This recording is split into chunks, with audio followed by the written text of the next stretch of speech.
ಜಗತ್ತಿನಲ್ಲಿ ಅತ್ಯಂತ ಶುದ್ಧ ಮತ್ತು ಅಮೃತ ಸಮಾನಕ್ಕೆ ಏನಾದ್ರೂ ಇದೆ ಅಂದ್ರೆ ಅದು ತಾಯಿ ಎದೆ ಹಾಲು ಅಂತ ನಾವು ನಂಬಿದೀವಿ.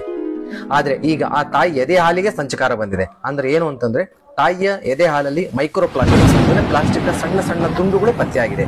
ಎಲ್ಲಿ ಅಂತಂದ್ರೆ ಇಟಲಿಯ ವಿಜ್ಞಾನಿಗಳು ದ ಬ್ರೆಸ್ಟ್ ಮಿಲ್ಕ್ ರಿಸರ್ಚ್ ಅಂತ ಒಂದು ಸಂಶೋಧನೆ ನಡೆಸಿದ್ರು.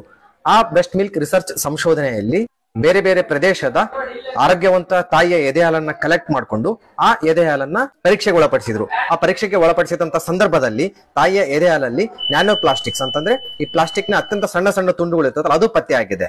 ಮುಂದಿನ ದಿನಗಳಲ್ಲಿ ತಾಯಿ ಆ ಎದೆ ಹಾಲನ್ನ ಮಗುಗೆ ನೀಡಿದಾಗ ಆ ಮೈಕ್ರೋ ಪ್ಲಾಸ್ಟಿಕ್ಸ್ ಮಗುವಿನ ದೇಹ ಸೇರ್ತಕ್ಕಂಥ ಸಾಧ್ಯತೆಗಳು ಇದ್ದೇ ಇದೆ. ಆ ಎದೆ ಹಾಲಿಗೆ ಪ್ಲಾಸ್ಟಿಕ್ ಹೇಗ್ ಬಂತು? ವಿಜ್ಞಾನಿಗಳು ಕೂಡ ಉತ್ತರ ಸಿಕ್ಕಿಲ್ಲ. ತಾಯಿ ಉಪಯೋಗಿಸ್ತಕ್ಕಂಥ ಆಹಾರದಿಂದ ಬಂದಿರಬಹುದಾ, ಅಥವಾ ತಾಯಿ ಕುಡಿತಕ್ಕಂಥ ನೀರು, ಅಥವಾ ಸ್ಟೋರೇಜ್ ಮಾಡ್ತಕ್ಕಂಥ ರೀತಿಯಿಂದನ, ಅಥವಾ ಬ್ಯೂಟಿ ಕೇರ್ ಪ್ರಾಡಕ್ಟ್ಸ್ ಇಂದನ ಗೊತ್ತಿಲ್ಲ. ಹಾಗಾಗಿ ನಾವು ಪ್ಲಾಸ್ಟಿಕ್ ನ ಉಪಯೋಗಿಸದೆ ಇರೋದಕ್ಕಂತೂ ಸಾಧ್ಯ ಇಲ್ಲ, ಲಿಮಿಟೇಷನ್ ಮೀರ್ ಬಿಟ್ಟಿದೀವಿ. ಆದ್ರೆ ನಾವೇನ್ ಮಾಡಬಹುದಂದ್ರೆ ನಮ್ಮ ಜೀವನದಲ್ಲಿ ಸಾಧ್ಯ ಆದಷ್ಟು ಪ್ಲಾಸ್ಟಿಕ್ ನ ಉಪಯೋಗನ ಕಡಿಮೆ ಮಾಡಿದಷ್ಟು ಕೂಡ ನಮ್ಮ ದೇಹ ಸೇರ್ತಾ ಇರ್ತಕ್ಕಂಥ ಪ್ಲಾಸ್ಟಿಕ್ ಅಂಶನ ಕಡಿಮೆ ಮಾಡಬಹುದು. ಹಾಗಾಗಿ ಎಷ್ಟು ಸಾಧ್ಯನಷ್ಟು ಪ್ಲಾಸ್ಟಿಕ್ ನ ಉಪಯೋಗನ ಕಡಿಮೆ ಮಾಡ್ತಾ ಬರೋಣ. ಇದು ತುಂಬಾ ಆಘಾತಕಾರಿ ಮತ್ತು ಪ್ರಮುಖವಾದ ವಿಷಯ. ಈ ವಿಡಿಯೋ ಶೇರ್ ಮಾಡೋದು ಖಂಡಿತ ಮರಿಲೇಬೇಡಿ.